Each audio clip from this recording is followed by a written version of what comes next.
All right, so we're going to dive into this document that you sent over, Okay. why the U.S. consumer thinks the way they do, .pdf.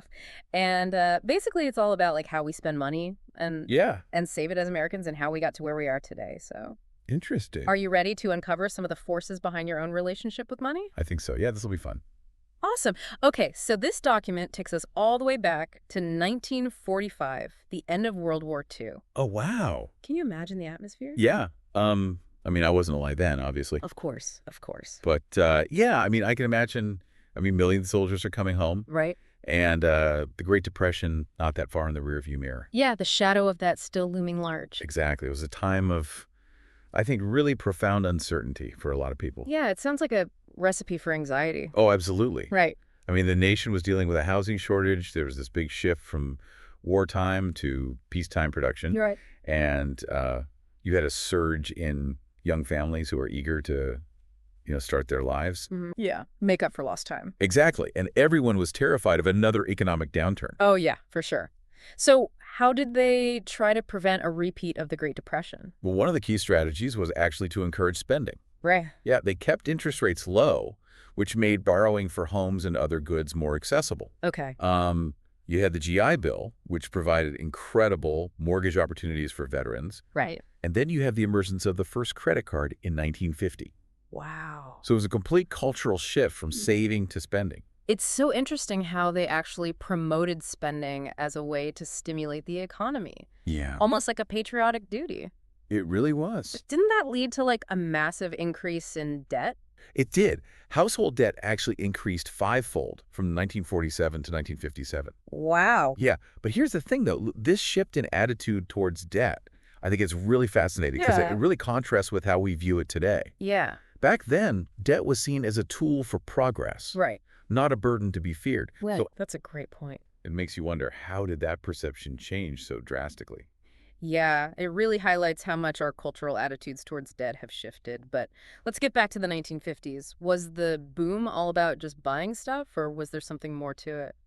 Well, the 1950s definitely saw a surge in the purchase of cars and homes, like you said, Yeah, fueled by this pent-up demand. right. But I think it's important to remember that the benefits of this economic growth were more evenly distributed than ever before. Okay. Average incomes doubled, and the gap between the rich and poor actually narrowed. That's an important point, and it kind of goes against the stereotype of the 1950s just being about, conspicuous consumption. Yeah, exactly. Huh. For example, a steel worker's family income doubling during that time, that's a significant improvement in their standard of living. Wow. Yeah. Eleanor Roosevelt even commented on how racial integration was becoming more common, suggesting a move towards greater social equality as well. And there's also that interesting tidbit about there only being 3 TV stations. So everybody was watching the same shows and sharing the same cultural experiences. Right. It's such a different world from today's fragmented media landscape. It really is, and it highlights how that era fostered a sense of unity and shared purpose, I think. Yeah, I see that despite, those anxieties of the post-war period. Exactly. This is a really compelling picture you're painting of this era of like shared growth and optimism, but Yeah. this document points to 1973 as a turning point. Yeah. What happened? Well, 1973 brought a recession, high inflation, and a sense of unease that I think hadn't really been felt since the war. Okay. It marked a shift in the economic landscape while growth continued from the 1970s onward.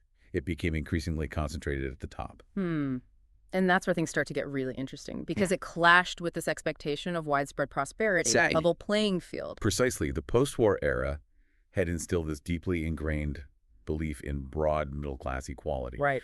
But the reality was starting to deviate from that expectation. So even though the economy was still growing, the way it grew started to create a sense of division. Yeah, and this is where the keeping up with the Joneses phenomenon comes into play. Okay. The rising incomes of the wealthy created a visible gap in lifestyles, Right. fueling a sense of aspiration, but also a sense of frustration for those who felt left behind. Can you give me an example of what you mean by this lifestyle gap? Sure. So imagine Joe, a successful investment banker, enjoying a luxurious lifestyle, big house, expensive cars, frequent vacations. Okay, I got it. And then picture Peter, a hardworking bank manager, Right. observing Joe's lifestyle Yeah. and feeling like he deserves a similar level of affluence, Yeah. but he's not there yet. That's a very relatable scenario. It highlights how aspirations can sometimes outpace income. Exactly. And what's crucial here is how this dynamic intersected with the continued cultural acceptance of debt. Right. People were willing to stretch themselves financially to achieve a lifestyle that was for many unsustainable. Yeah, so bigger houses, fancier cars, rising college costs, all fueled by easy access to credit. Exactly. It's easy to see how this contributed to the debt crisis of 2008, but what happened after the 2008 crisis? Ooh. Did things change? Well, that's the question we'll explore in the next part of our deep dive. Okay. The response to 2008 is complex, Yeah. and its impact on consumer behavior is still unfolding today. I'm intrigued. Yeah, it's a fascinating story. Can't wait to hear more about it. All right. We'll be back soon. Sounds good. Okay, so we left off talking about how the 2008 crisis was like this culmination of Right. this keeping up with the Joneses mentality, Yeah. fueled by easy credit. So what happened next? Right. Did we learn from our mistakes? The aftermath of 2008 is really where things get even more complex. Okay. On the one hand, you have these significant efforts to try and prevent another collapse. Right. You might recall all this talk about quantitative easing and bailouts and all that. Yeah, quantitative easing, that sounds familiar. Right. Honestly, I need a refresher, though. What exactly was that all about? Yeah, it can seem like financial jargon. Yeah. Quantitative easing, or QE for short, was essentially a way for the government to pump money into the economy. Okay. Think of it like a massive stimulus package. Okay. The goal was to encourage lending and spending to prevent like a complete economic standstill. Gotcha. Okay, that makes sense. And what about the bailouts? Who are those for? Well, the bailouts were primarily directed at large financial institutions and corporations Okay. that were deemed too big to fail. Right. The idea was that if these institutions collapsed, it would have like devastating consequences Yeah. for the whole economy. Makes sense. So these measures were meant to kind of stabilize the system, Right. but didn't they also benefit those who were already well off? That's a point of contention. Right. I mean, while the intention was to avert a broader economic disaster, Right. there's definitely an argument to be made that these actions disproportionately benefited the wealthy Yeah. and might even have made existing inequalities worse. Yeah, that seems to feed into the sense that the system is rigged, which Oh. we were talking about earlier. Exactly. Did those feelings of like resentment and frustration manifest in any way? Absolutely. Yeah. The post-2008 period saw the rise of movements like the Tea Party and Occupy Wall Street, Right. both expressing this deep dissatisfaction with the status quo, Yeah. though from different perspectives. Yeah, of course. And even events like Brexit and the rise of populist leaders globally Okay. can be seen as reactions to this perceived unfairness. It's like everybody was feeling the pinch, Yeah. but the solutions only seemed to benefit like a select few. Right. How do you kind of interpret the impact of these measures on the overall system? Well, it's a complex issue with no easy answers. Yeah. On the one hand, these interventions arguably prevented a complete economic meltdown. Right. But on the other hand, they may have reinforced the perception that the system favors those at the top. Yeah.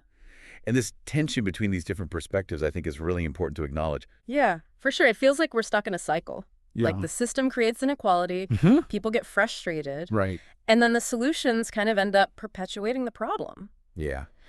Where do we even begin to address this? Well, that's the million-dollar question, isn't it?